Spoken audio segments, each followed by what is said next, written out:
free sponsor बालन सरकारको लागि बालनको लागि फ्री कति दिनसम्म फ्री हो नि यो चुनाव सकिनेलासम्म फ्री हो अनि किन यस्तो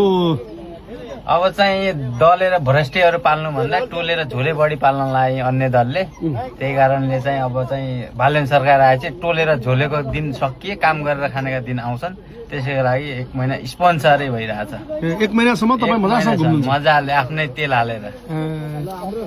युवा व्यापारी पनि हो म कसैको 1 रुपैयाँ चाहिए पनि छैन म आफ्नै काम गरेर खाने युवा हो मेरो व्यापार धन्दा छ अटो व्यावसायिक छ अनि हाम्रो यो टेन्ट व्यवसाय छ किराना पसल मासु पसल अनि म टेक्निसियन पनि हो इलेक्ट्रिसियन पनि हो अलराउन्डर भएर त्यही भएर बालनको फ्यान 1 महिनासम्म निशुल्क बालन सरकारको लागि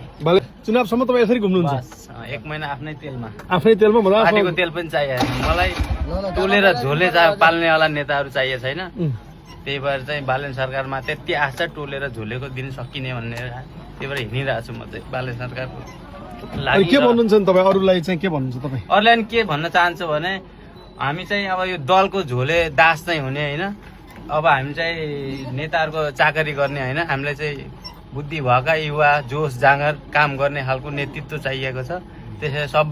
सबैजनालाई के भन्न चाहन्छु भने यो पटक एकपटक आफ्नो पार्टी नछोडौँ एकपटक राष्ट्रिय स्वतन्त्र पार्टी घन्टी चिन्हमा मतदान गरी विजय गराउँ बालन सरकारलाई त्यो ठाउँमा ल्याउँ भन्न मात्रै चाहन्छु अरू के